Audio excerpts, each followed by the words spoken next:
Good afternoon, students. Can we start? Yes, miss. Yes, miss. Any doubts till last class?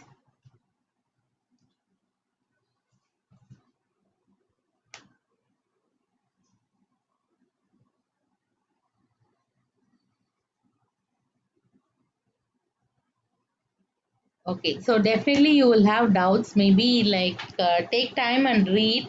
Now I think you are in ninth week, right? Ninth or 10th week.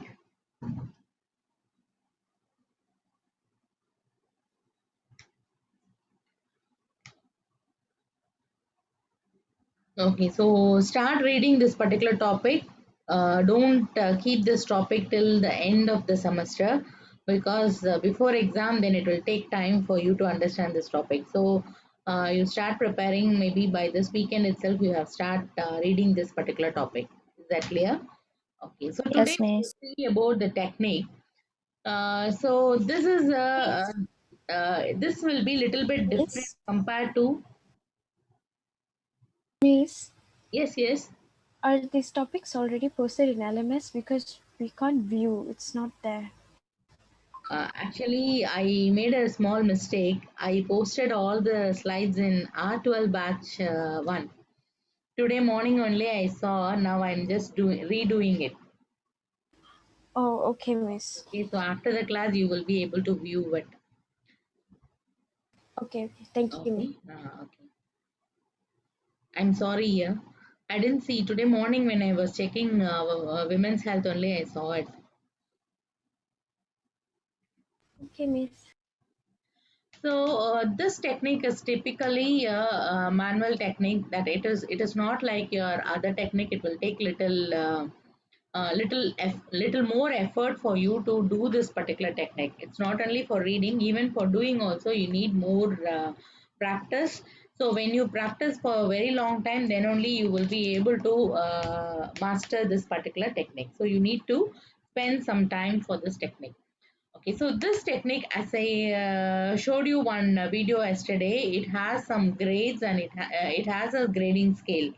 Okay, so basically this technique is of two types, Maitland and Cotton Bone. But we are not going to read Cotton Bone in this semester. We are going to read only Maitland. Okay, so Maitland technique is called as non-thrust axillary technique. So in the main difference between Maitland and Colton Bone is in Maitland you will be giving a oscillatory movement. That means you will be giving a vibratory movement. But in Colton Bone you will be giving a traction and you will be holding that particular position for a little longer time. Okay, so that is the two difference between Maitland and Colton Bone. So Colton Bone you will be learning in your MSK. So in this subject you will be learning only about Maitland technique. So this Maitland technique is having actually we have 5 grades, but normally we will be using only 4 grades. Okay, so grade 1 is small amplitude rhythmic oscillatory movement, which will be at the beginning of the range of motion. So for example, I will explain with a picture. So you can just keep this. So this is the first articulating surface and this is the another articulating surface. Is that clear? So this is the first articulating surface, this is the other articulating surface. For example, if you take a shoulder joint, this will be like your head of humerus and this is your glenoid cavity. Is that clear? So this is your glenoid cavity and this is your head of humerus.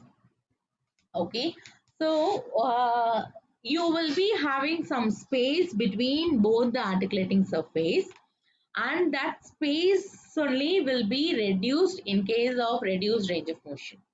Okay, so in that particular, that is in between the articulating surface, you will have some space for movement and that space for movement will be reduced because of adhesion or because of any joint pathology. Is that clear? So when you are assessing, you will be assessing how much is the space between the articulating surface. So when you assess, you will have one kind of tissue resistance. Then you will have the anatomical limit. Okay, so first you will have a tissue resistance where the pain will begin or they will be having severe pain. Beyond that, you will not be able to force it. But at the end, again, if you force little more, you will reach the anatomical limit. Okay. So in that available space, grade 1 is small amplitude movement at the beginning of the range.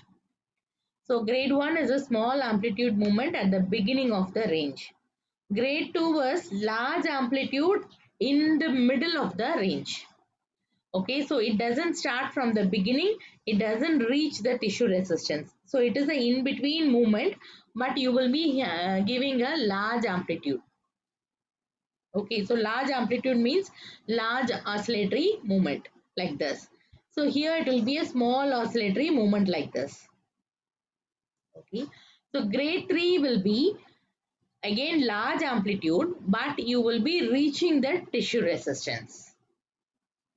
So you will be reaching the tissue resistance, but it will be a large amplitude. Again, grade 4 is small amplitude, but you will be crossing the tissue resistance. So grade 4 is small amplitude, but you will be crossing the tissue resistance. Is that clear? Okay. So grade 5 is will be given from tissue resistance to the anatomical limit. So grade 5 is from tissue resistance to the anatomical limit you will give. But normally grade 5 is given only for sports person. For normal people, we don't give till grade 5. For normal people, we will be giving till grade 4. Okay. So in this grades, grade 1 and 2 are given to reduce pain and muscle spasm. Okay. So if a person has pain and a muscle spasm, that is protective muscle spasm, you will be choosing only grade 1 and 2. But if you want to improve the range of motion, then you have to choose grade 3 and 4. Is that clear? So grade 1 and 2 is choose to give to reduce pain and to reduce muscle spasm. Grade 3 and 4 are chose to improve the range of motion. Is that clear? Is that clear? Yes, yes. Okay. So then regarding the number of repetition, so how long you will be giving? So normally grade 1 and 2 is performed 2 or 3 per second. So that means in a second you need to perform 2 to 3 oscillation. So in a second you have to give 2 to 3 oscillation. Like that you have to continue for 1 to 2 minutes.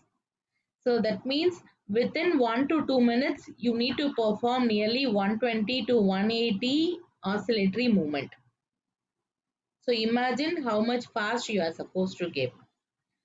Okay, so the frequency of grade 1 and 2 is you need to do 2 to 3 oscillation per second, and that one you have to give for 1 to 2 minutes.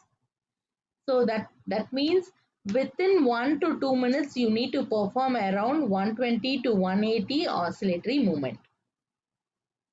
Okay, so this is for grade 1 and 2. For grade 2 and 3 also same thing. It will be performed to 2 to 3 oscillation per second, and you need to do it for 1 to 2 minutes. Is that clear? So you can start practicing this technique on a teddy bear or on a soft toy or on a pillow, so that you will be able to master and do it on a person. Don't directly start to practice on your brother or on your sister. It will be painful if you're not giving properly. It will be painful for them. So you practice over a pillow or practice over a teddy bear. Then slowly, after you practice, then you do it on your brothers or sisters. So same like that, this Colton bone also has grades, and it has 3 grades. One is small amplitude distraction. So Colton bone is nothing but giving a distraction force. So grade 1 is a small amplitude distraction. Grade 2 is a little larger amplitude, and grade 3 will be reaching till the anatomical limit. Okay, so you can see grade 1 you will be doing at the initial of the range. Grade 2, you will be doing a large distraction till the tissue limit. Grade 3, you will be doing or you will be reaching till the anatomical limit. Okay, so grade 1 will be small amplitude, grade 2 will be large amplitude, and grade 3 also will be large amplitude. So here it is not an oscillatory movement, it is just a distraction movement. So that is the comparison between Colton-Bone and Maitland. So here even like in Colton-Bone, grade 1 is used to reduce pain, grade 2 is used to maintain the range of motion, and grade 3 is given to increase the range of motion. So if a patient is coming to you and if you want to reduce the pain alone, then you have to give only grade 1. If you want to maintain the range of motion, then you can give grade 2. If you want to increase the range of motion, then only you have to give grade 3. So this is for Colton-Bone.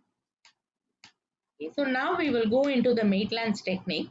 So before going into the Maitland's technique, we need to follow 10 simple steps.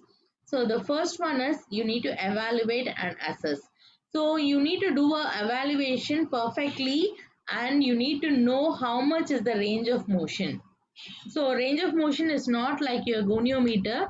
It is the range of motion between the articulating surface.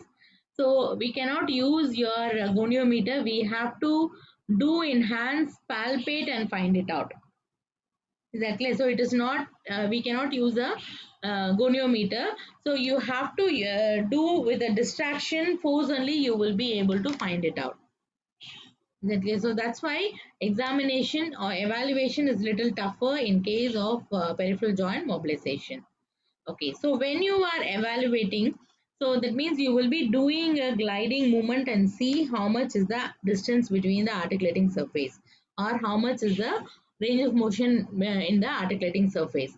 So when you do the distraction and finding out the movement, if the pain is coming before the end range, so if the patient is experiencing pain before the tissue limit, then uh, then gentle technique should be used. Is that clear? So that means like if the pain is coming before the tissue limit, then you need to use only grade 1 and 2. You should not go to grade 2 and 3 and 4. Okay, so in this situation, that since the pain is coming before the tissue limit, it means the joint is undergoing healing process and it needs some time. So you should not do stretching or you should not give very severe oscillatory movement. So in case if the pain is experiencing along with the tissue limit, so when you are giving the oscillatory movement, so you feel a resistance. At the same time, the patient is saying that he's having pain. At this situation, you need to be very cautious and you have to go with grade 1 and 2 alone. Don't go to grade 3 and 4. But in case even after tissue limitation, the pain is felt beyond the tissue limit, then you can go for grade 3 and 4. That means you can do a vigorous movement and you will be able to improve the range. Is that clear? So this is how you need to evaluate. So first you need to assess what is the available ROM between the articulating surface. So keep in mind it is not between the joints, it is not between the bones, it is between the articulating surface. So you have to keep the patient in a distracted position. I will show you everything.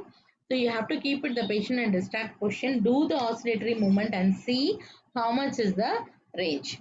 So when you are doing the movement, if the patient has reduced range of motion, definitely he will have a tissue limit or he will be having a adhesion.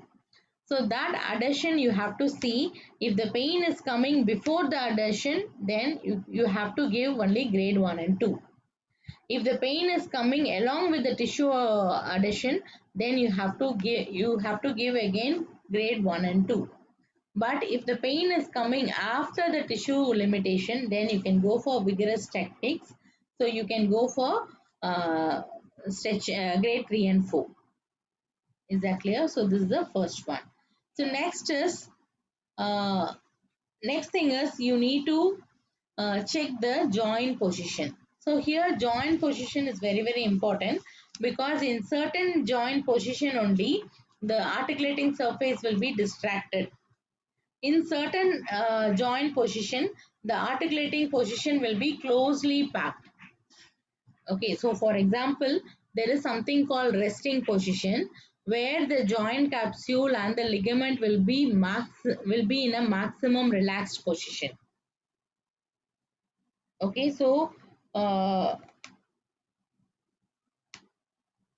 the maximum that is in the resting position only, the joint position will be in a maximum relaxed position. That is, in the joint capsule, the ligament, everything will be in a maximum relaxed position. So you will be able to evaluate and you will be able to treat the patient. So during the uh, treatment, you need to keep the patient in the resting position. You need to keep the joint in the resting position. Is that clear? Then there is something called loosely packed position, where the articulating surface will be maximum separated and it will be elongated. Okay, so when you keep it in the resting position, from resting position, you will be able to give some distraction or traction and give a pull. Okay, then that will be your loosely packed position. Okay, closely packed position is, from resting position, the articulating surface will be in a maximum contact position. So you will not have any movement at all in that position. Okay, that is your closely packed position. So most of the time we will not be able to, that means we will start the movement from the resting position, then we will be going into the closely packed position, or from the resting position, we will be going to the loosely packed position or mid of the loosely packed position. That, yeah. Next thing is positioning and stabilization. So positioning is, the patient should be, this positioning is regarding the patient. The previous positioning is regarding the joint. So each joint will be having a resting position. Okay. So positioning of the patient is either supine lying or side lying or prone lying. That is the positioning of the patient. So again, you can also make the person to be in sitting, another thing, but the patient should be extremely in a relaxed position, so that we are able to do the movement properly. If the patient is in a very tight position, then we will not be able to do the movement. Or if the patient is not relaxed, if he is very stiff, if he is keeping his muscles very stiff, then we will not be able to do the movement properly. So that's why the patient should be positioned in a very much relaxed position, and so that we are able to do the movement. Is that clear? Then, so you need to stabilize the proximal joint segment. The proximal joint should be stabilized. At the same time, the proximal articulating surface. So you need to decide which articulating surface you are going to move. So which articulating surface means, either you are going to do, for example, if you are taking shoulder joint, are you going to move the head of humerus, or are you going to move the glenoid cavity? So you have to decide. So one articulating position, articulating surface should be comfortably stabilized, so that other articulating surface will be easy to move. Okay, so most of the time we will be moving the concave articulating surface, and we will be fixing the convex articulating surface. Okay, in most of the joint. Then the treatment force. So normally the treatment force will be just opposite to the joint surface. So it will be always opposite to the joint surface, and the direction of the movement will be either parallel or perpendicular to the treatment plane. So direction of the oscillatory movement will be always parallel or perpendicular. Is that clear? So this is about the treatment direction. So if you see, as I said, like if you are fixing the concave part and you're going to move the convex part, you're going to give the movement in the convex part, then The treatment plane will be always along with the concave part, and the gliding will be parallel to the concave part. Is that clear? So the gliding or oscillatory movement will be parallel to the concave part. Okay. So if you are going to stabilize this point, that means you are going to stabilize the convex part and you are going to move the concave part, then the treatment plane will be over the convex part. At that time, the direction of the treatment will be perpendicular to the treatment plate. Okay. So whenever you are stabilizing the concave part, the treatment plate will be along with the concave part and it will be perpendicular to the opposite articulating surface, and the gliding will be given parallel to it. If the treatment plate is over the convex part, the gliding will be always given perpendicular to it. Is that clear? Next is about the speed, rhythm and duration of the movement. So this is called frequency of the technique. So speed and rhythm, as I said early, you need to do 2 to 3 oscillation per second. So you need to do 2 to 3 oscillation per second, and that will be lasting to 1 to 2 minutes. It should not be more than 1 to 2 minutes. But if the patient is having very severe tightness, then do only 20 to 60 seconds. Don't go beyond 20 to 60 seconds.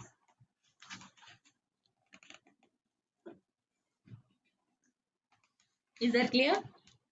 So you need to do 2 to 3 oscillation per second, and you have to do maximum 1 to 2 minutes.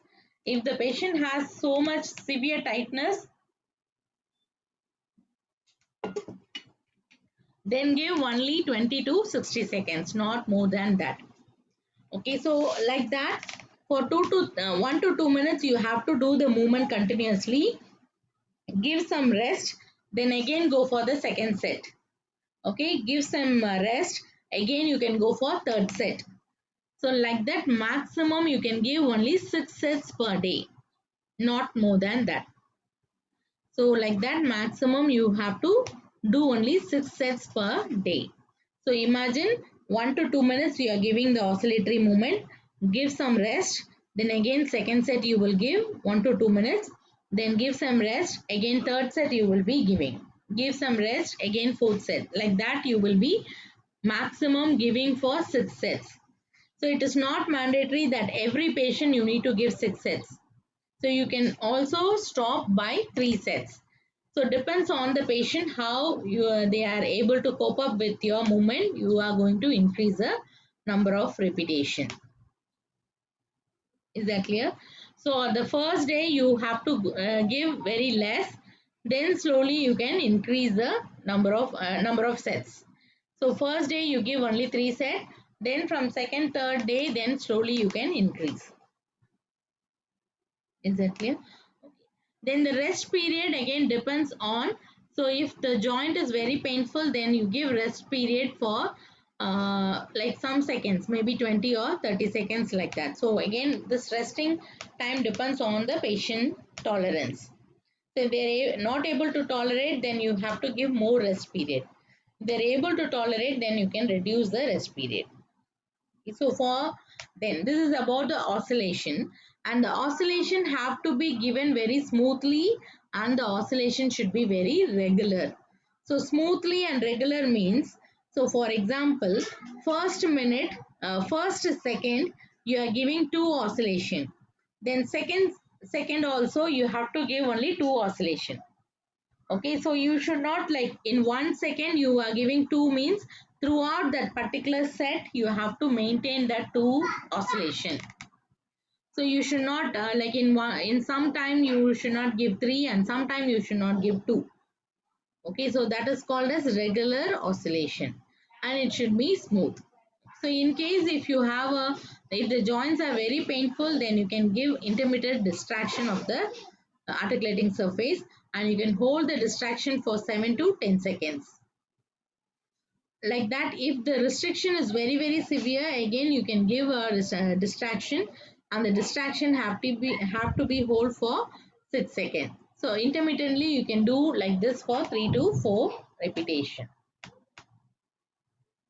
Is that clear? So these are the simple steps you have to check whenever you are doing the movement. So first is you have to evaluate and assess the available range, assess when the pain is coming, whether the pain is coming along with the tissue resistance, or the pain is coming before, or the pain is coming after the tissue resistance. So that one you have to evaluate. After evaluating, you will be deciding the grade. So according to the evaluation, you will be deciding the grade. Then the dosage is like same for everybody. So 2 to 3 oscillations per second, like that, 1 to 2 minutes. Is that clear? So that is your dosage. Then like that you will be doing for 3 to 6 sets. In between you have to give them some rest time. Then you have to see the position of the patient. So position of the patient should be very relaxed, comfortable. The patient should be positioned very comfortably. Is that clear? And why we need to position them comfortably? Because the oscillation which you are going to give will be very harder. So it will take some time for the patient to get adjusted to. So that's why they have to be in a relaxed position. Okay, then next is joint position. So we have three joint position, that is resting position, loose pack and close pack. So normally we will be starting the treatment from resting position, then you will be moving towards loose pack or close pack. Then always stabilize the proximal joint, like that. Always stabilize the articulating surface. So either you can stabilize the concave articulating surface, or you need to stabilize the convex articulating surface. So if you are stabilizing the concave articulating surface, then the gliding will be parallel to the treatment plane. If you are stabilizing the convex part, then the gliding will be perpendicular to the treatment plane. Is it clear? So that is about direction of movement. Then speed and rhythm should be always smooth, and you're supposed to do it very smoothly, and you're supposed to do it very rhythmatically. That is, in 1 second, if you are doing 2 times, then second time also you have to do 2 times. Okay, so the whole set you have to do only maintain the 2 seconds and 2 times. So that is your rhythm. Then initiation of the treatment is definitely it will be little bit painful, and you have to initiate the treatment at the resting position. Okay, then after every treatment session you have to do a reassessment. And since it is a like painful technique, you need to reassess and you need to check whether they have any redness or anything over the joint surface. Exactly. So that one you have to reassess. So like that same time when they come for the next treatment session, again you have to do reassessment. So without reassessment, don't go for next treatment, next session. Okay, so during the joint mop application, you need to follow certain principles or certain things. So first, most of the time you follow the convex concave rule. Okay, so most of the time you follow convex concave rule. So what is convex concave rule? Anyone?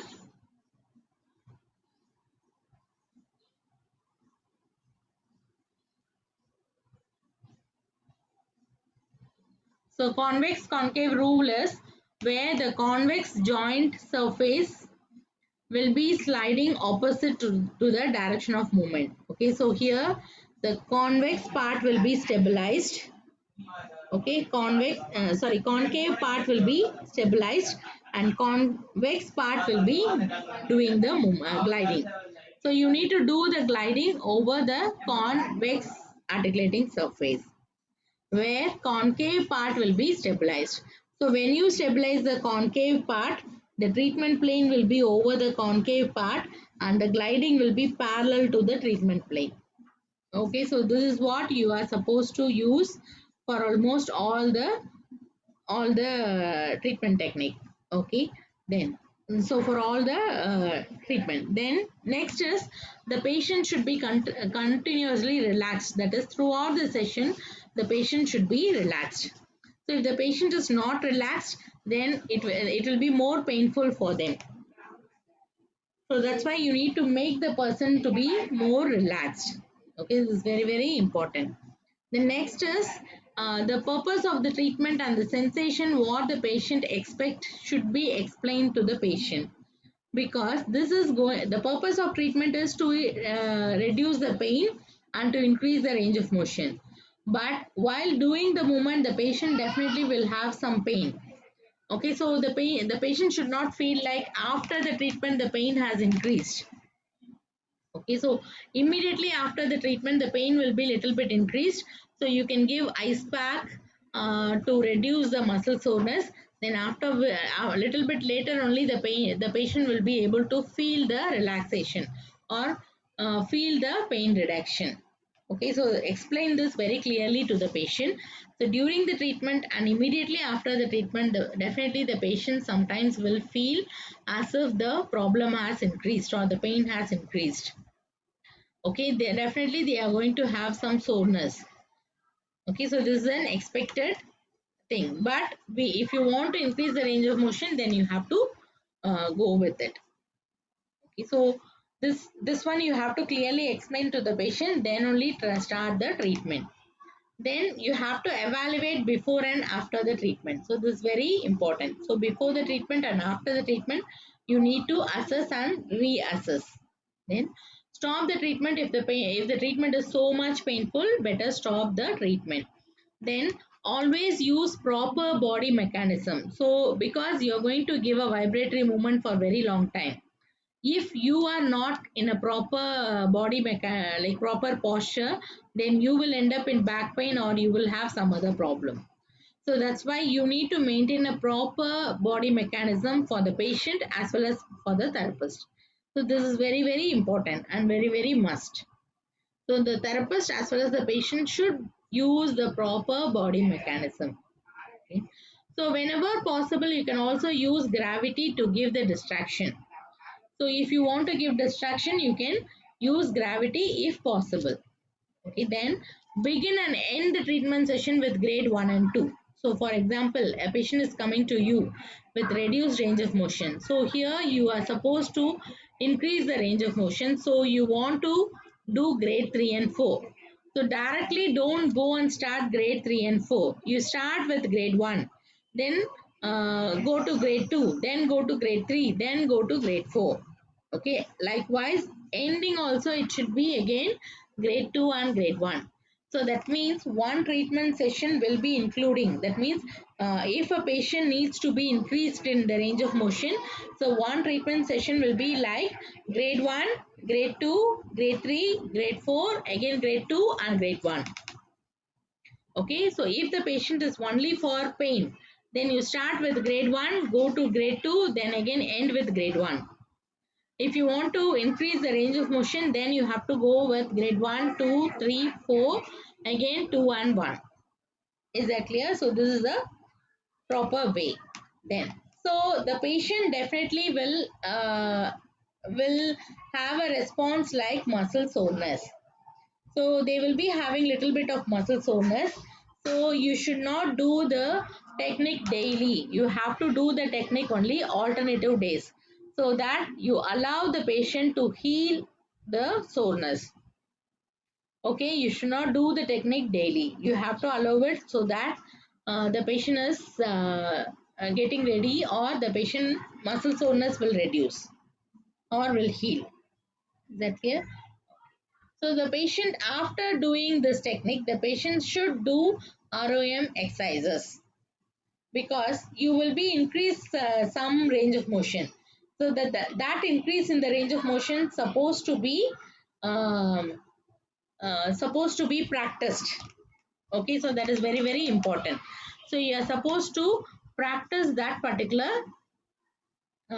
increased range of motion. So that's why after the treatment, you teach them some ROM techniques, maybe active exercise or active assisted exercise you can teach them, so that they feel happy.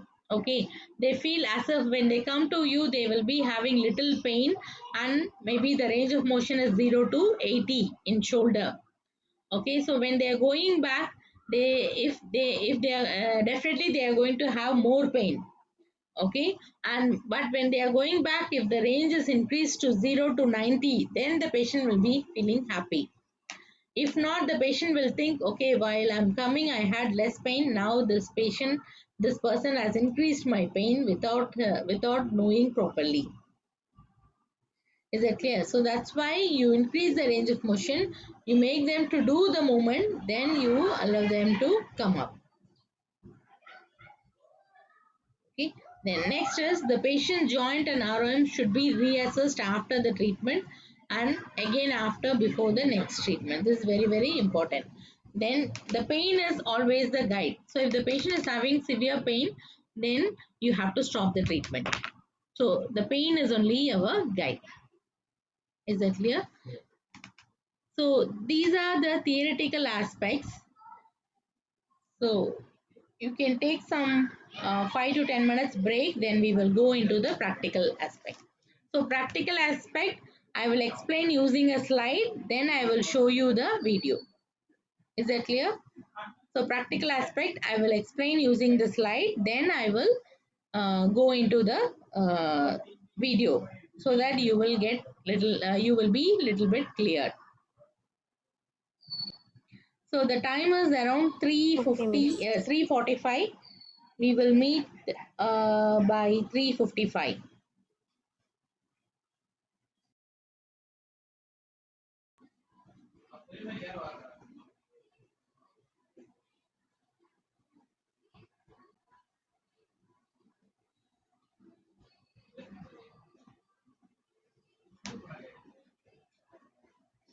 Can we start?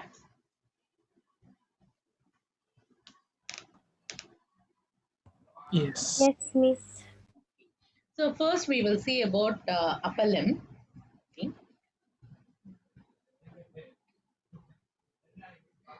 So in upper limb we have shoulder joint, elbow joint, and elbow joint, wrist joint, and MCP, metacarp, MCP, and PIP joints.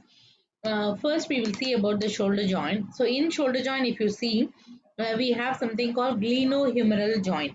Okay, then we will be having that is the glenoid cavity and the head of humerus will be articulating. So that is called as glenohumeral joint. Then we will be having acromio clavicular joint, then sternoclavicular joint. Okay. So glenoid and humerus will be having one articulating surface. Then in the same thing, little above, if you see the the scapula will be there is a scapular end will be articulating with the clavicle. So that is called as acromioclavicular joint. Okay, so two joints together we call it as shoulder joint. So first we will see about the glenohumeral joint. So in the glenohumeral joint, if you see, the glenoid fossa will be a concave surface and the head of humerus will be in a convex surface. So and we will be fixing the concave surface, that is we will be fixing the glenoid fossa, then we will be moving the head of humerus.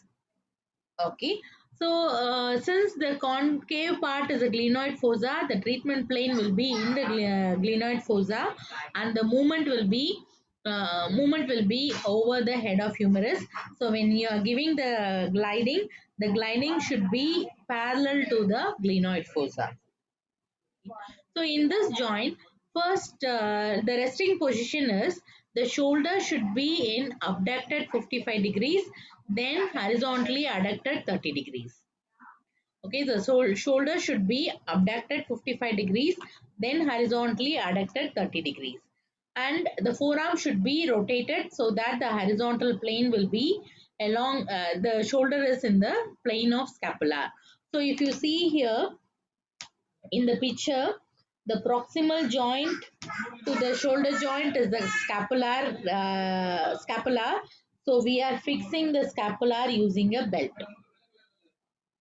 Is that clear? So we are fixing the scapular using the belt. When you fix the scapular using the belt, automatically the glenoid cavity will be fixed. Is that clear? So you apply a belt. This belt is called as therapeutic belt. This belt will be like our belt used in the flights, okay, or like a car seat belt. So it will be having a clip, so where you will be clipping it and making it tight. So according to the patient's surface, you can increase the belt or decrease the belt circumference. So you have to wrap the belt around the patient's body along with the belt. So along with the belt, you have to wrap the patient. Okay. So when you are wrapping here, automatically the scapular, which is proximal to the shoulder joint, will be stabilized, and the glenoid cavity also will be stabilized. Is that clear? Now, the patient should be held in the resting position. So the resting position is the shoulder should be abducted 55 degree. So from 0 degree, you need to do abduction 55 degree. Then you do horizontal adduction 30 degrees. So that means the hand will be coming little bit forward. So when you stand in between the patient, it will be easy for you to hold the patient.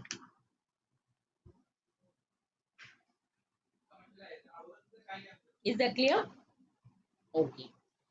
So first you will be doing the distraction, then only you will be giving the oscillation.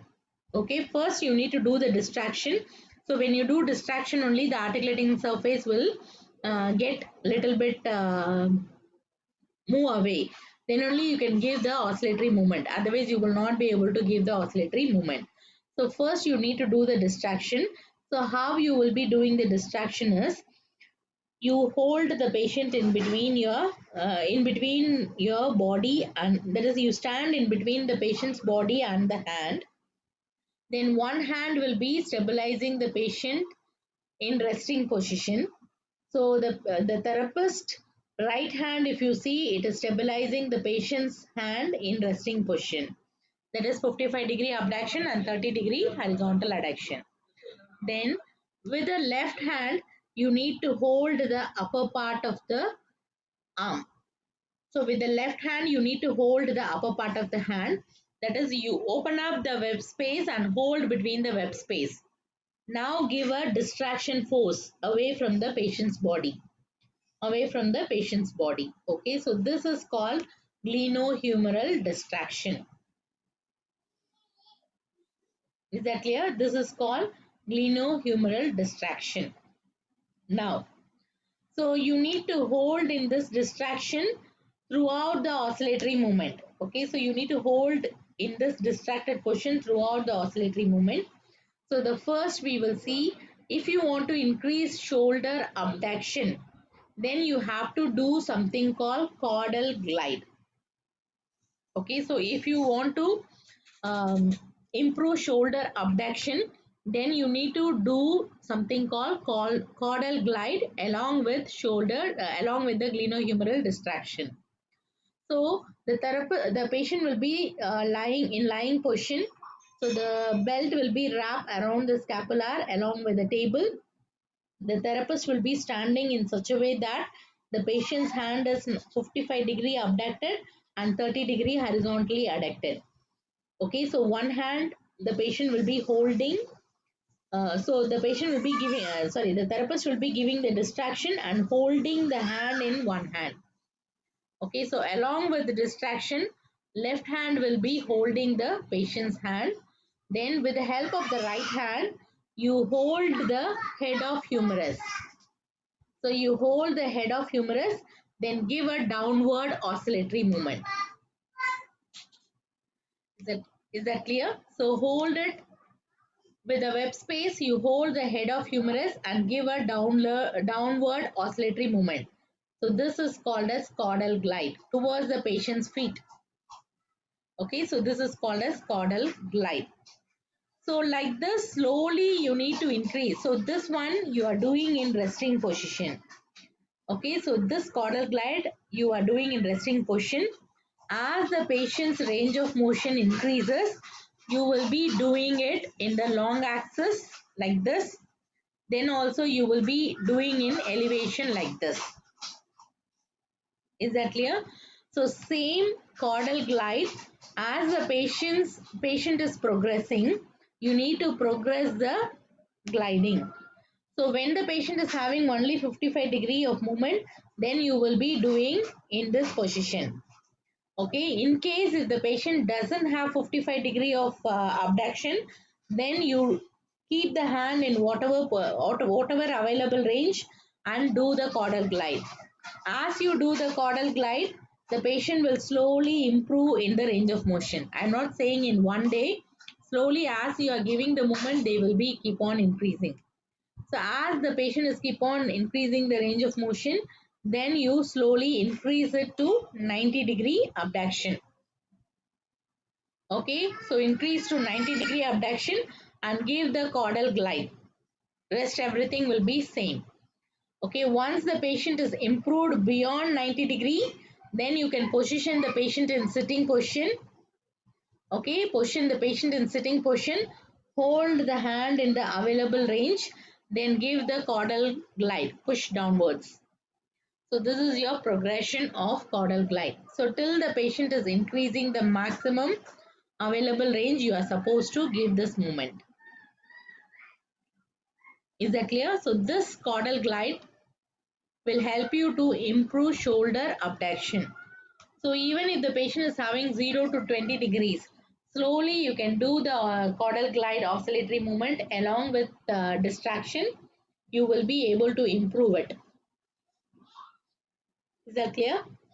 Okay. Next is posterior glide. So posterior gliders, if the patient is not able to do flexion, that means if you want to increase shoulder flexion, then you are supposed to do posterior glide.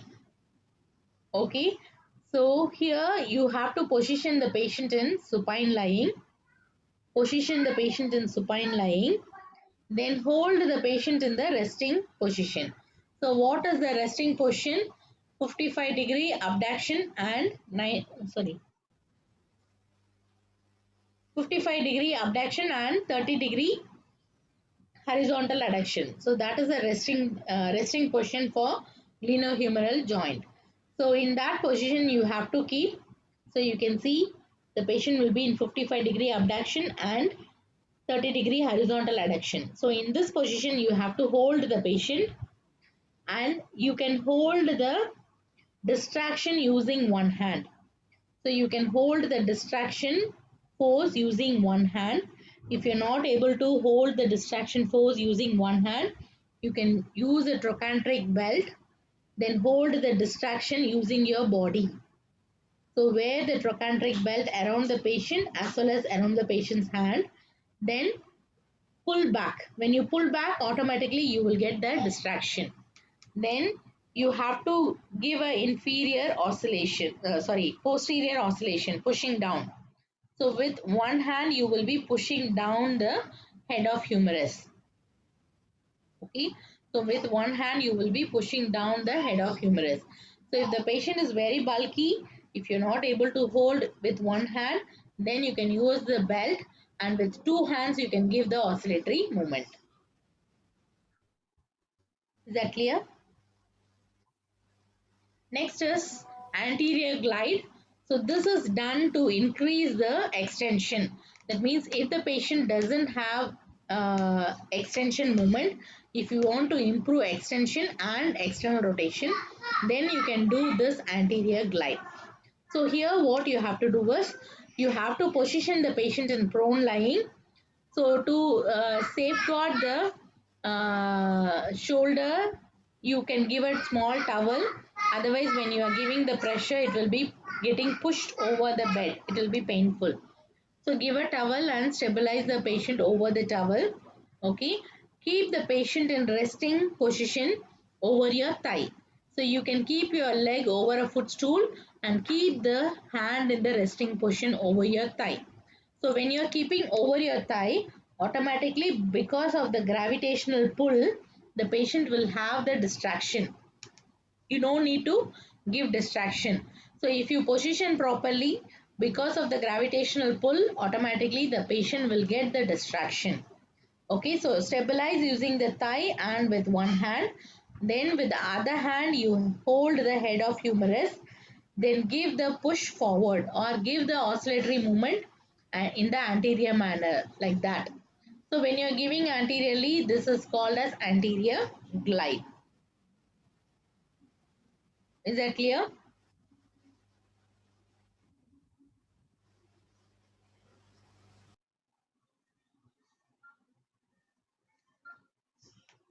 Okay, so can we see the video of this? Yes, miss.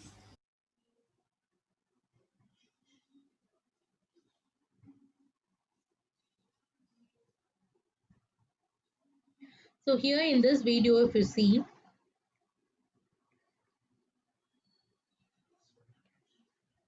the language will be little bit difficult to understand, but he will be explaining it very clearly. So you can just watch this, try to understand to the maximum.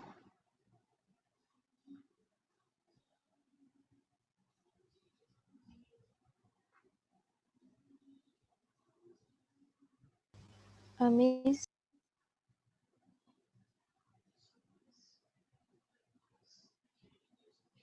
Can you see the video? Yes, now can miss.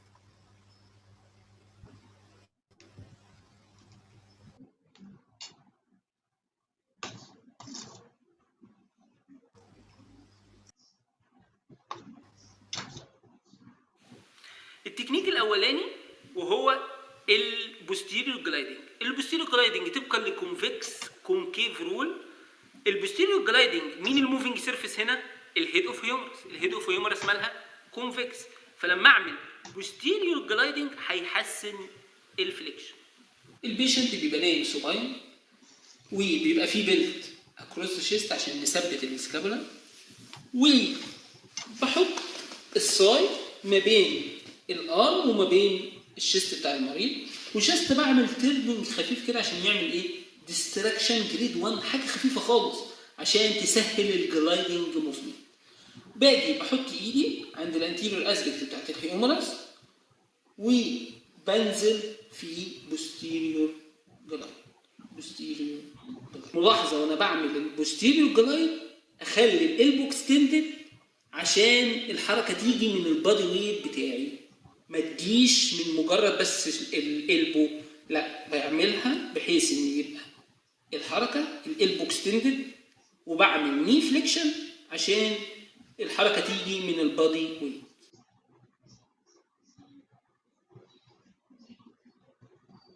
الانتيريور جلايدنج في الحاله هنا طبقا للكونفكس كونكيف رول عكس الجلايدنج، عكس الدايركشن بتاع الفسيولوجيكال موفمنت.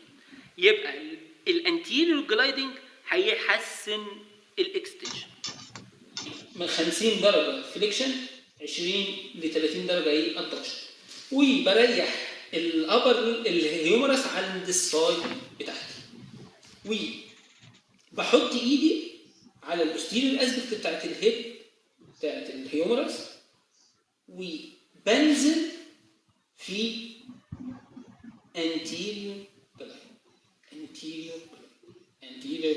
الملاحظات الهامة: الالبو يبقى اكستندد، بعمل فليكشن في الني عشان انزل بالبادي ويت. حاجة تانية عند الالبو هنا يفضل ان السموث الحركة تبقى سموث، ما ثبتش الالبو، لان لو ثبتت الالبو او عملت هايبر اكستنشن ده ممكن يعرض المريض لديسلوكيشن في الشولدر.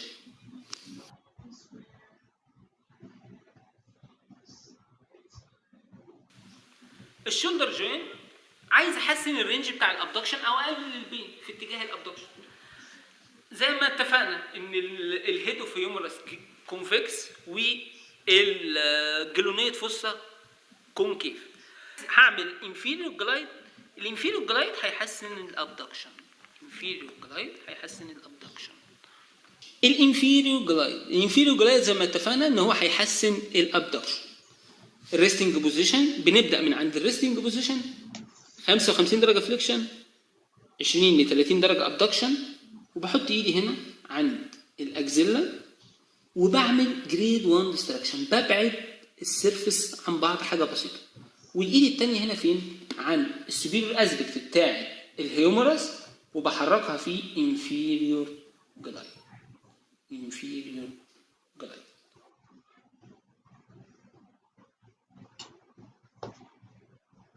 لوز باك ديبوزيشن، وكل جوينت ليه لوز باك ديبوزيشن معين. بعديها بننتهي الخطوه ان احنا بنبدا عند البوينت اوف ليميتيشن او البوينت اوف بارير. بنيجي عند الشولدر مثلا بعد اللوز باك ديبوزيشن، بنبتدي عند 90 درجه فليكشن. بعمل جريد 1 ديستراكشن بالايدي كده، والايد بتاعتي عند السوبيريور اسبكت بتاعت الهيومرس، وبحركها في انفيريور جلاند. البوينت اوف ليميتيشن الثانيه فوق ال 90 درجه، لو البين والليميتيشن في الرينج اوف موشن فوق ال 90 درجه بتاعه الابدكشن. بنعمل ايه؟ عشان نيجي فوق ال 90 درجه لازم بيحصل شويه اكسترنال روتيشن في الشولدر. الاكسترنال روتيشن بتاع الشولدر عشان الهيد بتاعت الهيومرس ما تخبطش فين؟ في الاكروميون. بنبدا فوق ال 90 درجه بنعمل اكسترنال روتيشن في الشولدر عشان الهيد بتاعت الهيومرس ما تخبطش في الاكروميون. فوق ال 90 درجه بنعمل جاست جريد 1 ديستراكشن، والايد بتاعتي هنا عن السوبيريور اسبكت بتاعت الهيومرس، وبحركها في انفيريور جلاي. الانفيريور جلاي عشان نحسن الابدكشن.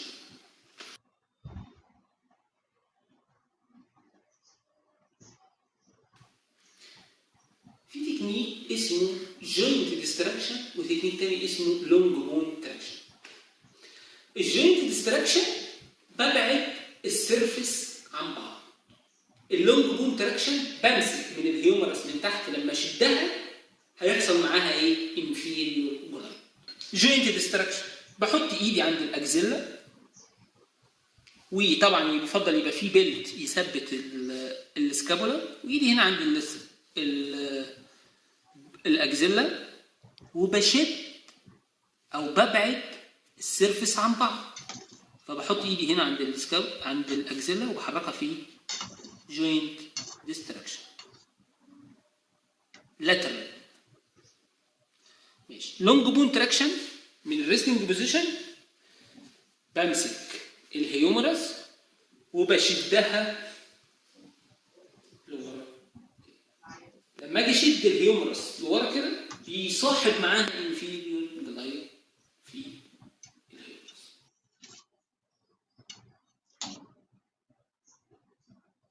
عندنا المفصل الشولدر جوينت شولدر كومبلكس. Okay, so do you want to see the video again?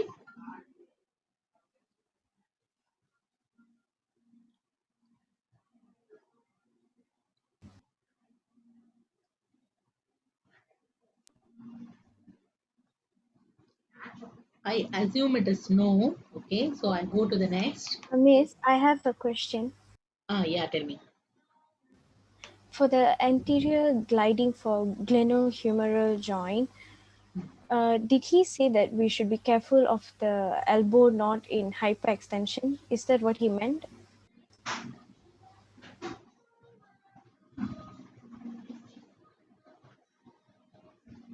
In the glenohumeral anterior glide, right? Yes. No, in the anterior glide, there is no chance for the elbow to be hyperextended.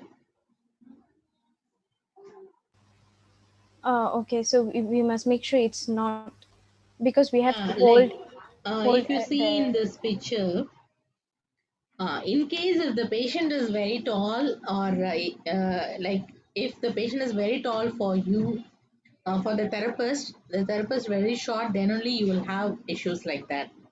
But if the person is normally built, both of them are in the same height and like same thing, then you won't have a hyperextension. You can see here clearly, you will be able to stabilize here. Okay, miss.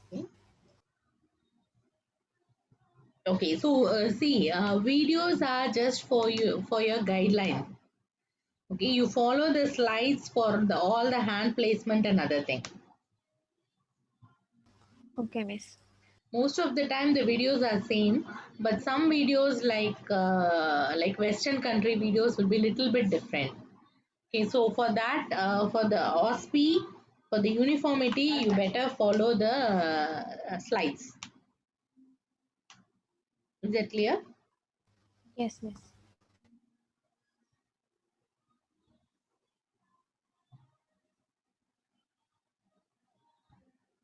1 minute. I have one more video.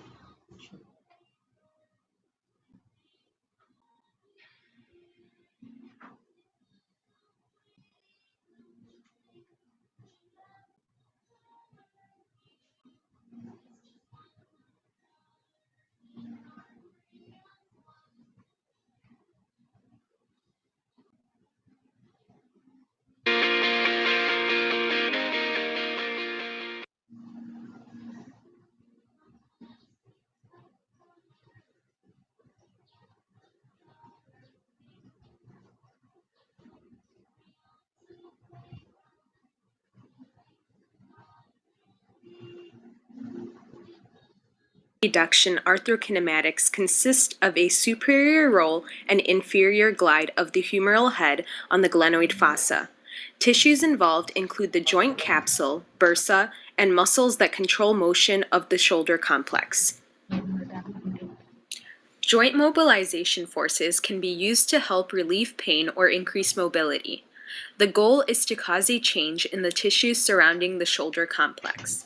To reduce pain, the joint is mobilized using gentle movements carried out in either the very beginning or the mid-range of the available range of the joint. A grade 1 or 2 mobilization is primarily used. This oscillatory motion can help to alleviate pain via pain mechanoreceptor inhibition, a reflex inhibition of the muscle contraction or spasm, or through the promotion of muscle relaxation. To increase range of motion into abduction, the joint is placed in the available range or end range of the joint and into resistance, and then the mobilization is carried out. This motion into the restriction stretches the tissues and helps to break up adhesions. Grades 3 and 4 are primarily used to increase range of motion.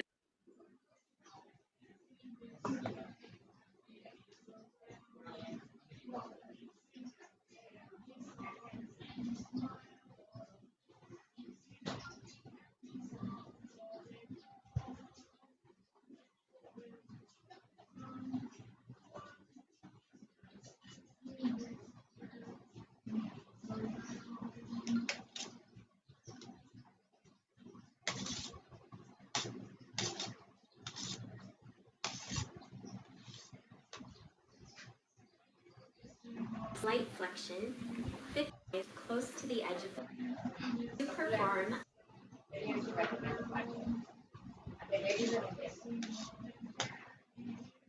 perform an inferior joint glide, position the patient in supine on a plinth with the side being mobilized close to the edge of the mat. Raise plinth to a comfortable height for proper body mechanics. Place patient's shoulder in the loose pec position of slight flexion, 55 degrees abduction, and slight external rotation for grades 1 and 2. Palpate the glenohumeral joint line and move slightly distal onto the humeral head. The therapist's hand placement is as close to the joint line as possible. Apply a piccolo distraction to unweight the articular surfaces. Mobilization is applied using body weight to glide the joint in the inferior direction, parallel to the joint line. Grade 1 mobilization is gentle, small amplitude oscillations in the very beginning of available end range. Grade 2 mobilization, gentle oscillations of larger amplitude in the mid-range of the joint. For grades 3 and 4, you're going to progress towards end range and the position of desired motion. The grade 3 mobilization is moderately sized oscillations of larger amplitude through the available joint range and into the resistance. Grade 4 mobilizations, small oscillations at end range and into the resistance. attempt 30 seconds of treatment if tolerated, and immediately reassess pain level or movement to see if either have changed for better or worse. If improvement is noted, may continue for 60 to 90 seconds and repeat until there is no further change in pain or range of motion.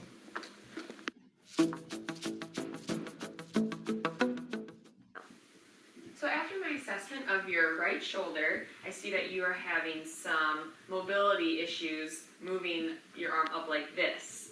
So what I'm going to be doing is a treatment that's called an inferior joint mobilization. And what this does is it helps to increase your range of motion, also bringing in some nutrients and extra blood flow to help promote healing. So because you're not having really any pain anymore, I'm going to go ahead and take you more into your end range and work more just on mobility. So I'm going to have you lie down on your back for me, please. And I'm going to raise up the table.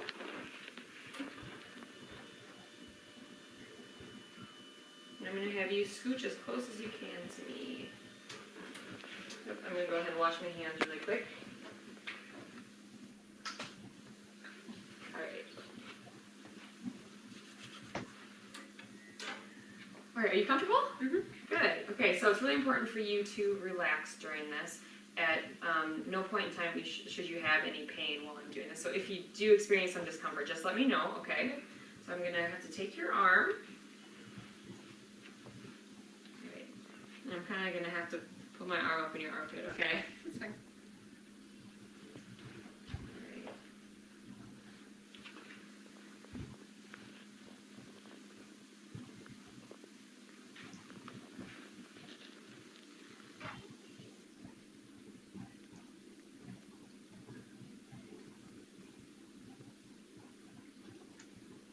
Any pain with this? No.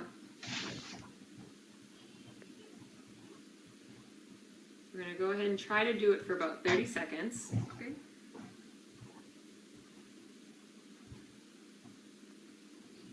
All right, how do you feel? Feels good. Good. I can have you sit back up. Okay.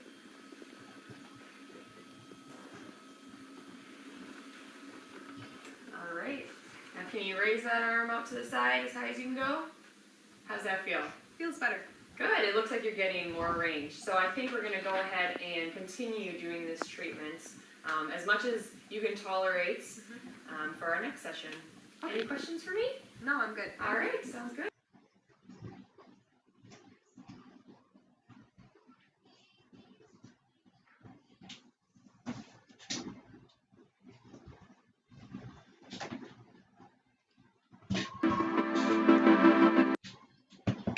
Okay, please follow the slides and other thing for the frequency and other frequency, because we need to follow some uniformity for our OSPE exam.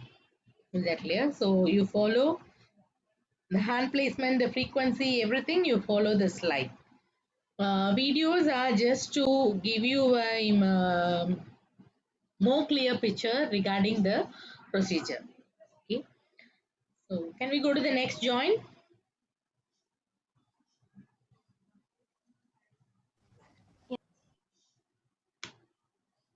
So next is acromioclavicular joint.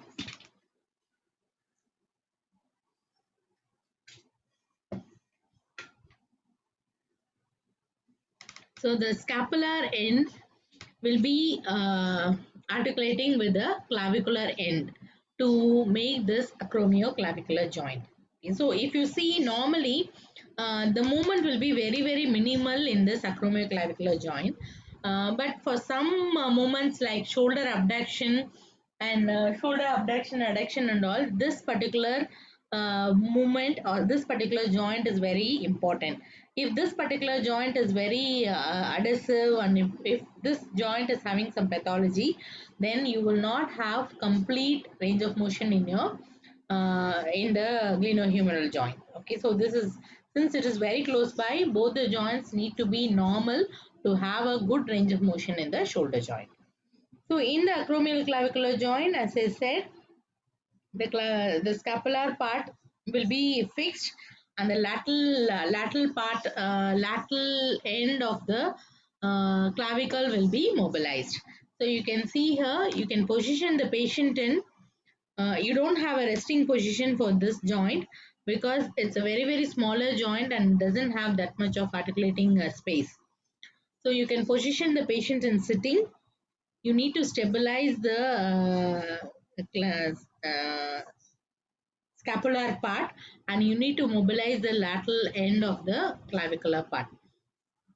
So for stabilizing the scapular part, the therapist have to stabilize the lateral hand. So you give a push towards the towards the scapular. That is, like, medially you give a push and hold it. So the clavicular part will not move. It will be stabilized. Then hold the clavicular end, or hold the clavicle and give a push forward. So this is the anterior glide of clavicle. So you can see, with the help of the thumb, you have to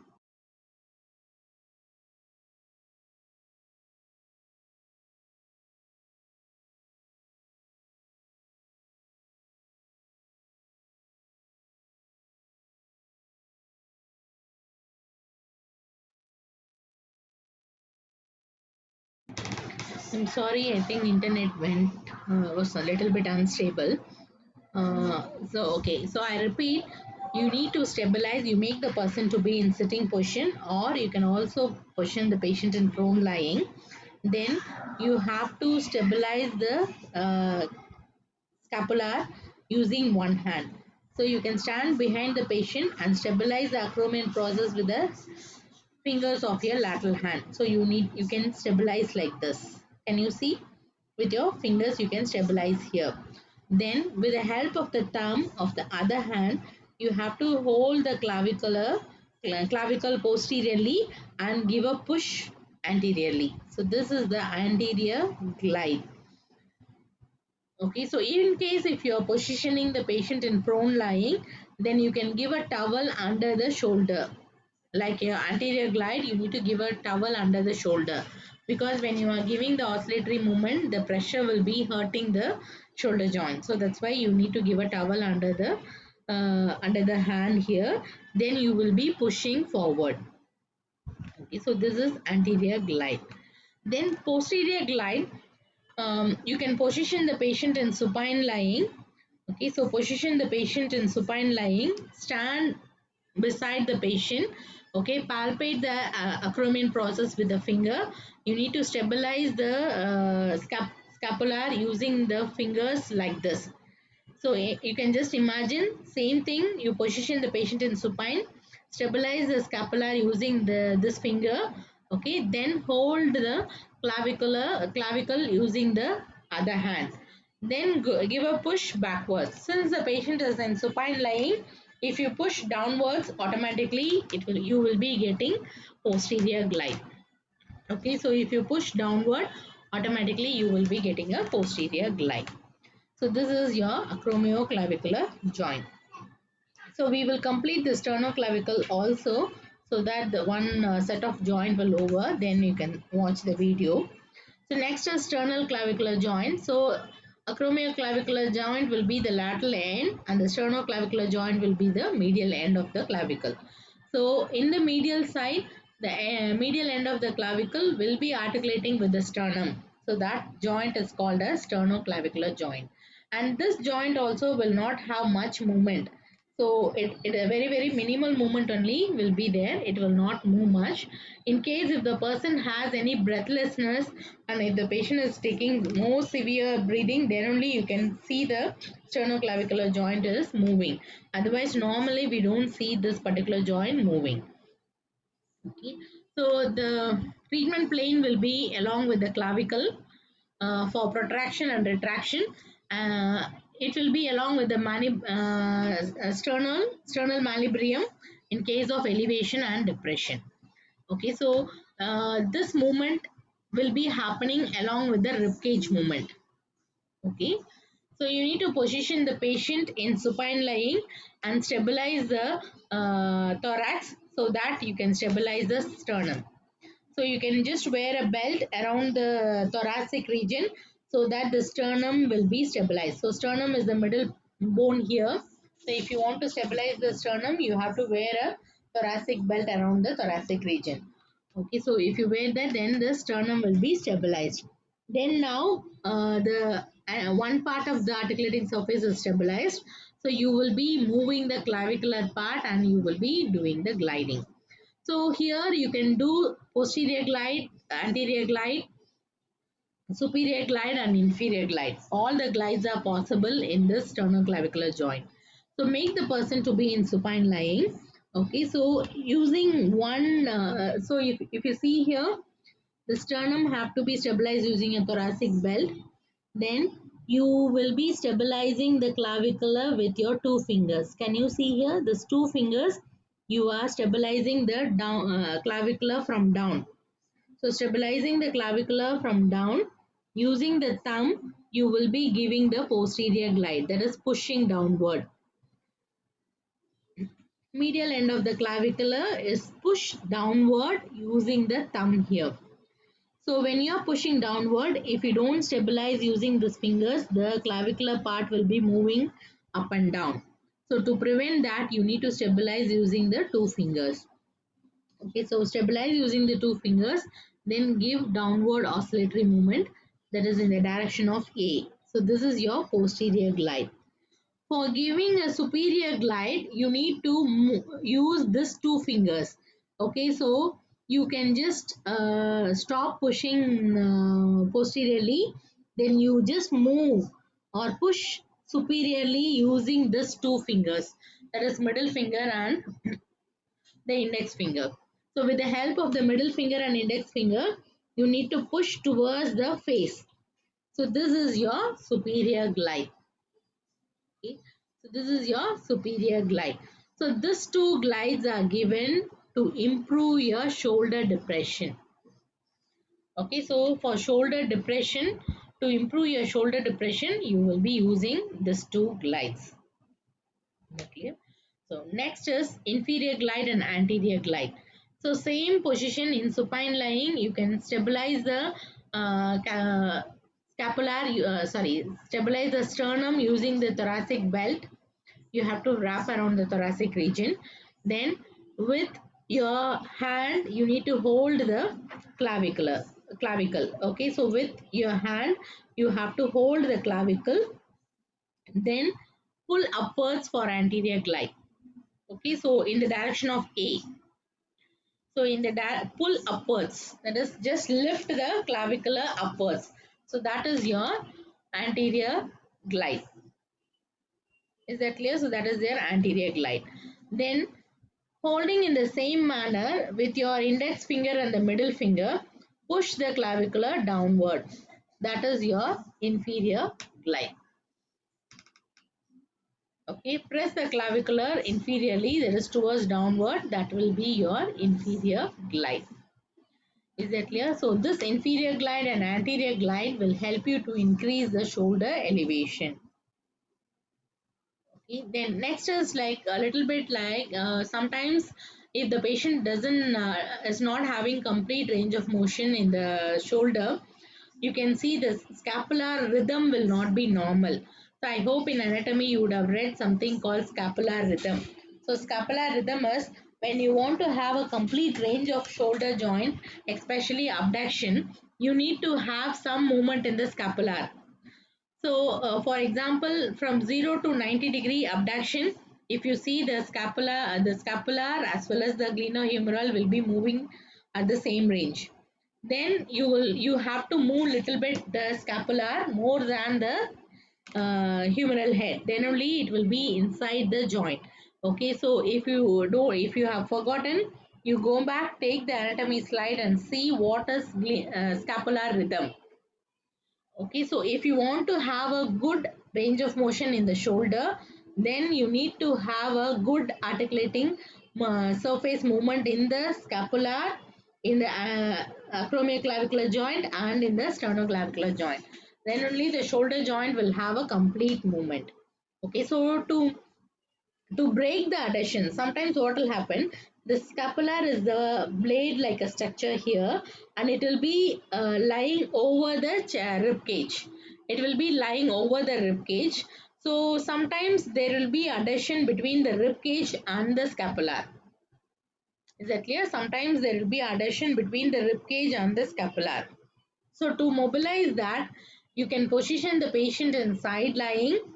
Okay, stabilize the clavicle using one hand and hold the inferior border of the scapular.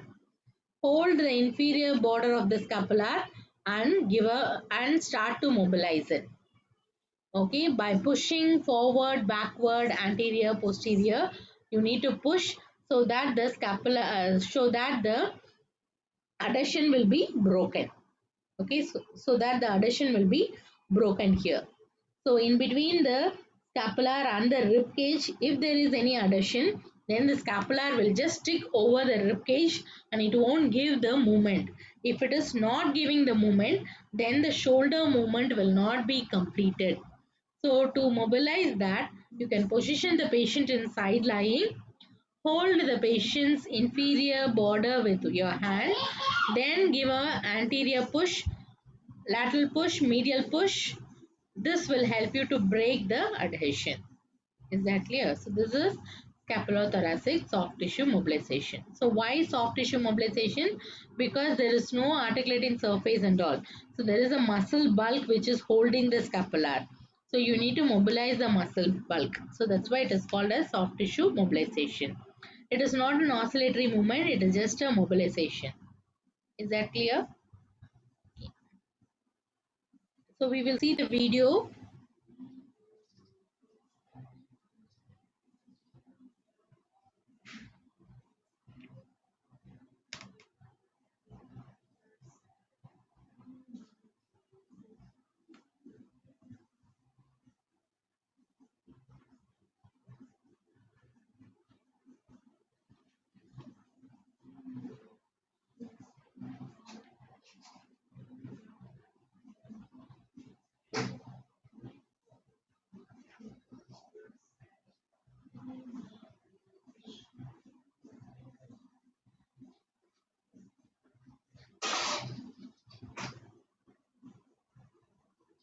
عندنا المفصل الشولدر جوينت شولدر كومبلكس. شولدر كومبلكس يعني ايه؟ عباره عن جلينو هيومرال، اكروميو كلافيكولار، ستيرنو كلافيكولار، سكابولو ثوراسيك.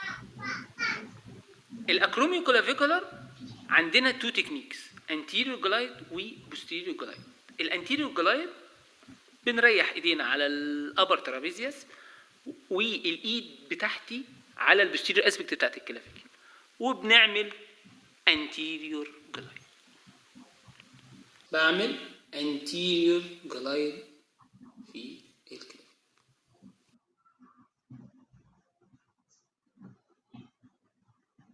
التكنيك الثاني وهو البوستيريور جلايد. بنيجي عند الانتيريور اسبكت بتاع الكلافيكل وايدي هنا مريحه عند الاكروميون. ليه؟ عشان تثبت الاوبوزيت سيرفيس. وبنحرك الكلافيكل في posterior glide. الاكروميو كلافيكولار جوينت. الاكروميو كلافيكولار جوينت واحد جوينت من ضمن الشولدر كومبلكس. بنيجي عند اللاترال اند بتاعت الكلافيكل وايدي عند الاكروميون، وبحط ايدي عند الكلافيكل كده وبحركها في posterior glide. posterior glide.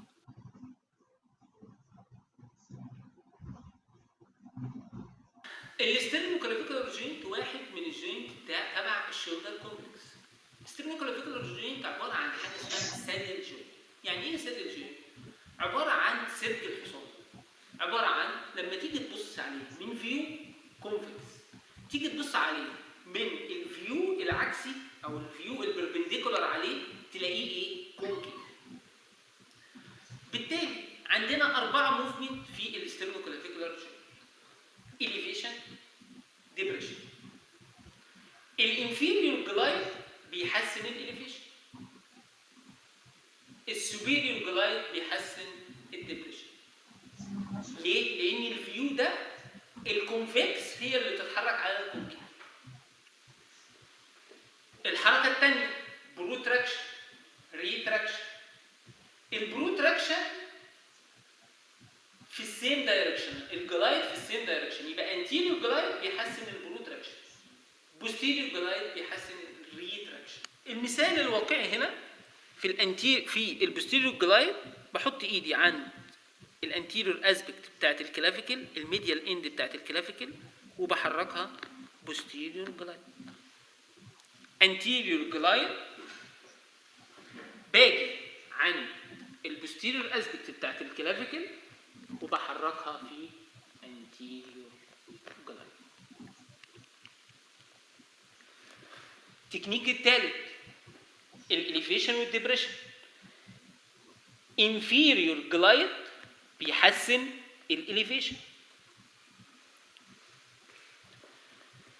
سوبيريور جلايد بيحسن الديبريشن. ده اسمه ايه؟ بوستيريور جلايد. بص بقى ركز كده معايا اهو، ديت الاسترنم وهنا الكلافيكل الميديال اند، بنيجي عند الكلافيكل وبحركها في بوستيريور جلايد. انتيريور جلايد بنيجي من البوستيريور اسبكت بتاعه الكلافيكل وبحركها انتيريور جلايد. في اسلوب تاني للانتيريور جلايد بتاع الانتيريور جلايد بتاعه الكلافيكل، العكس، ان انا اثبت الكلافيكل من هنا وان انا احط ايدي عند الاسترنم واحرك الاسترنم لورا، اكني حركت الكلافيكل لقدام انتيريور.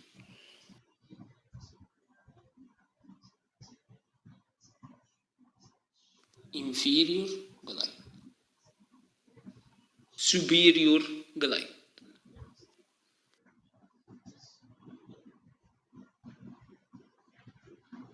تكنيك بتاع السكابولا موبيلايزيشن حسب الدايركشن بتاع السكابولا، حوالي 4 دايركشن: elevation، depression، upward rotation، downward rotation.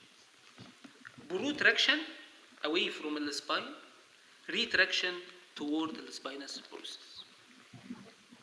الموفمنت والموبيليتي بتاعت السكابولا لازم بناخد بروكوشن ونمسك السكابولا كويس قوي. اول حاجه بحط ايدي من تحت الهيومرس بتاعت المريض عشان اوصل بايدي للانفيريور انجل. الايد الثانيه هنا عند السوبيريور بوردر بتاع السكابولا. كده انا اتحكمت في السكابولا كويس. اعمل بقى سوبيريور elevation او superior glide، depression، retraction ناحيه السباينس الفرتبرال كولم، protraction away from الفرتبرال كولم، upward rotation، downward rotation.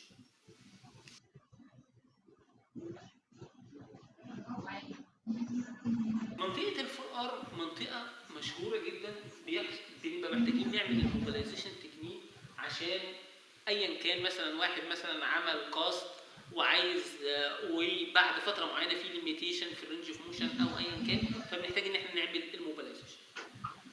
عندنا الالبو جوينت 2 جوينت، هيومرو النر وهيومرو راديال جوينت. كل واحد بيبقى ليه تكنيك معين. التكنيك بتاعت الهيومرو النر، كل الفكره في الهيومرو النر هنا تكنيك واحد بس. بنعمل ايه؟ سيباريشن للجوينت سيرفيس، تراكشن يعني سيباريشن. ببعد السيرفيس بتاعت الالنا عن الديستال اند بتاعت الهيومرس بنفس الشكل ده كده، ببعدهم عن بعض.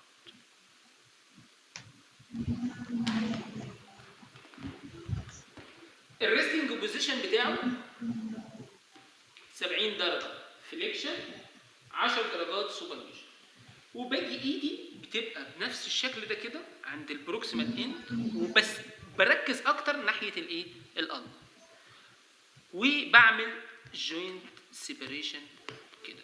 ويفضل ان يبقى فيه ستراب يثبت الهيومرس. خلاص ده كده جوينت ايه تراكشن. الريستنج بوزيشن بتاع الهيومرو النر جوينت 70 درجه فليكشن 10 درجات سوباينيشن، وبريح الارم عن الشولدر بتاعي. بحط ايدي هنا عند الالنا وبحرك الالنا ديستراكشن. السكوبنج تكنيك بعمل ديستال جلايد للالنا عشان نحسن الرينج بتاع الفليكشن. من وضع الريستنج بوزيشن بعمل جريد 1 ديستراكشن وبشد الالنا في ديستال جلايد.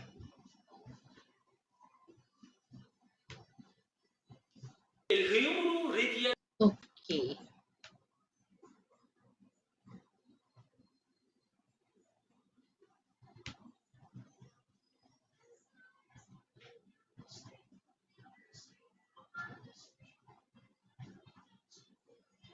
Just few more videos I have. Let me show it. One more.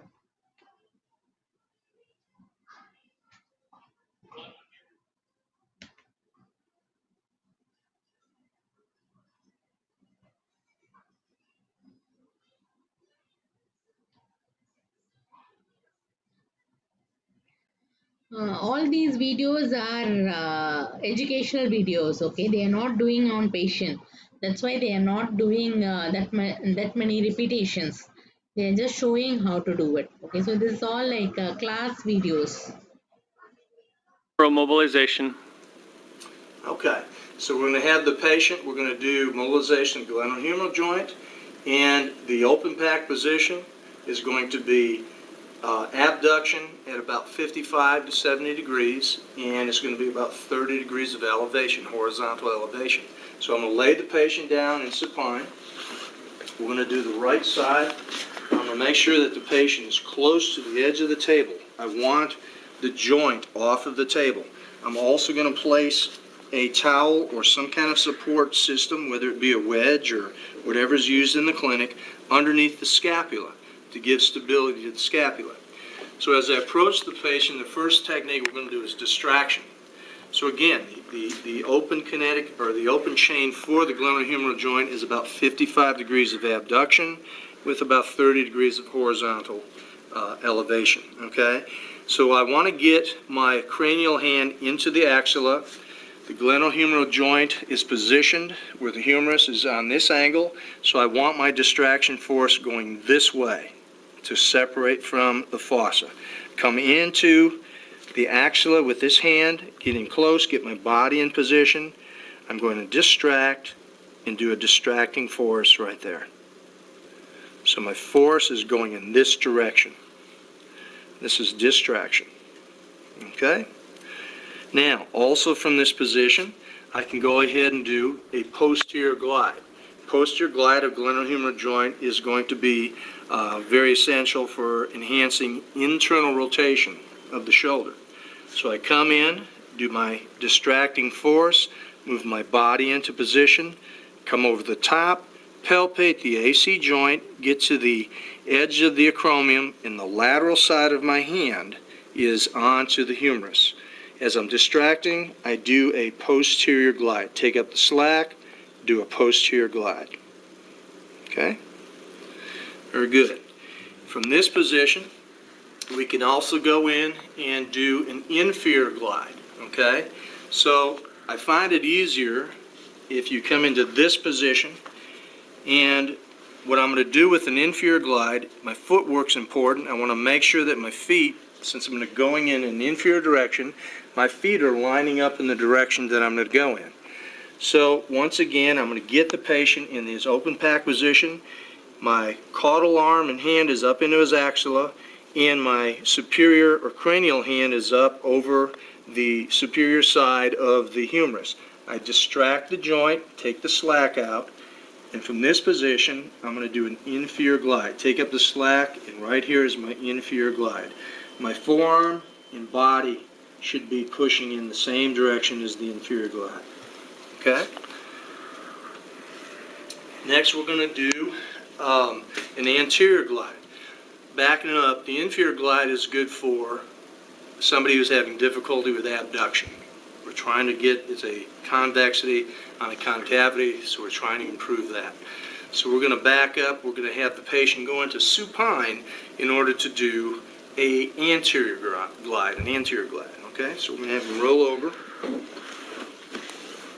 Again, I want to work my table so that he's around ASIS of the clinician.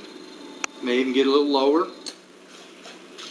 So this time I'm going to take my towel roll or support system and put it right around where the coracoid process is. I'm going to get the patient close to the edge so that the glenohumeral joint and the humerus is off the edge of the table. Once again, I'm in position. I find the open pack position was about 55 to 70 degrees of abduction with a slight bit of horizontal elevation. And my hands come into the axilla. I do a distracting force, and then I get my thigh in there to hold that distracting force. Come over with my proximal hand, palpate at the AC joint, find the acromion, and the ulnar side of my hand goes to the lateral side of the acromion. And I will do an anterior glide, being very careful, taking up the slack, and do an anterior translation. Anterior glide. Notice that the elbow is straight, and I'm going in the direction of the forearm. So both hands are going down together. As an anterior glide, that's going to help to enhance external rotation. Okay.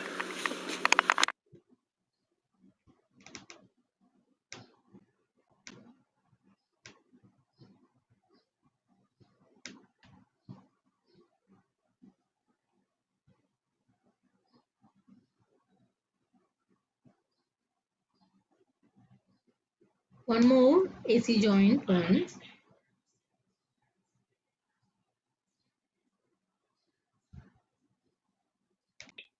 So to start off, explaining what joint mobilizations are is it's basically a skilled passive physiological movement that a therapist does to a joint of a patient. And the purpose of joint mobilization is to restore optimal motion, restore function, and or reduce the pain in a joint.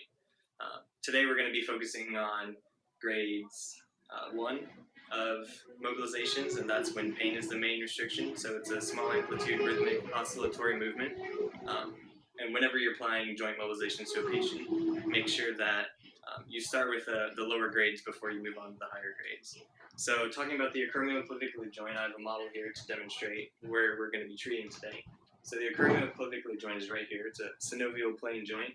It's made up of the clavicle, the distal end of the clavicle, and then the acromion.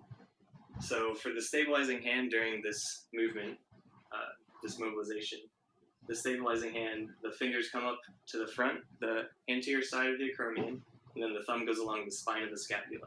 And that's where you're going to be stabilizing.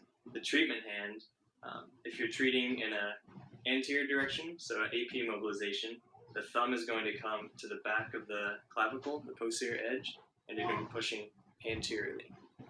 The opposite direction, PA mode, or an AP mode, the fingers coming up front are going to just pull on the clavicle and move it posteriorly away from the acromion.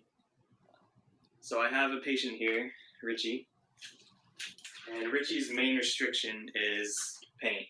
So we're going to be doing a grade 1 mobilization on Richie. So I'm just going to explain to Richie. Richie, I've noticed some restrictions in your acromioclavicular joint, which is right here. It's made up of your clavicle and your acromion. So we're going to be doing some light oscillatory movements at the joint, and that's just going to help decrease your pain and hopefully restore some function. Is that okay? Sure. So this shouldn't be painful, so if you do have a lot of pain, just let me know and we'll stop. Okay. So the patient's just sitting relaxed. The therapist comes to the side of the patient, and the stabilizing hand palpates for the acromion and the spine of the scapula. The anterior part of the fingers come to the anterior acromion and stabilize there. The thumb, once you find the spine of the scapula, goes along there. And then your treatment hand palpates the clavicle, follows it distally into the attachment of the AC joint, and grabs it. So we're going to start with posterior mobilization, and so I'm just gonna oscillate that posteriorly as I stabilize. Any pain with that, Richie? No, that's good. Good. So if we were to mobilize in an anterior direction, then the thumb is coming behind the clavicle, again palpating the clavicle to its distal insertion into the AC joint, and then the thumb is going to push anteriorly. Any pain with that, Richie? Good. So we're making sure our oscillations just go to the restriction of pain. We don't want to push too hard into the tissue resistance. Okay.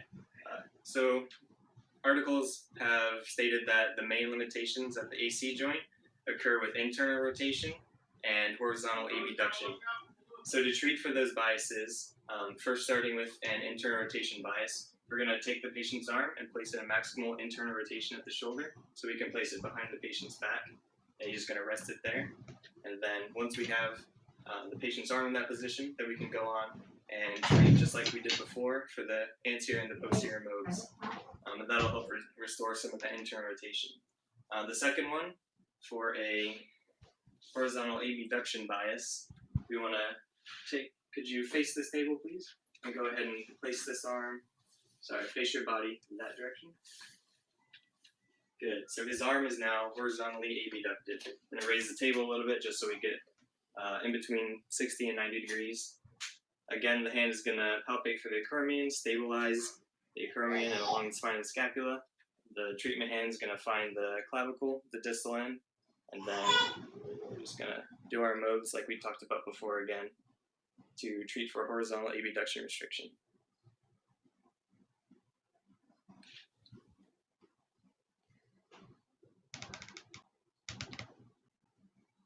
Okay. So by this we are completing the shoulder joint. Okay, so try to practice. Tomorrow also we will be having 1 hour class, right? 9 to 10. So we can you try. Yes. Sorry, Miss. Actually, I got informed by Miss Kasmelina that she's taking the class tomorrow. I did ask her that you'll be taking, but she said that today you will be your class, but tomorrow will be Miss Kasmelina. So, Oh, she wanted the class. because she wanted to check our practical for the goniometer. Oh, okay then. I will talk to them, no problem. So you can, okay, then like by next week we will take up our sessions. What are the other remaining topics for your batch?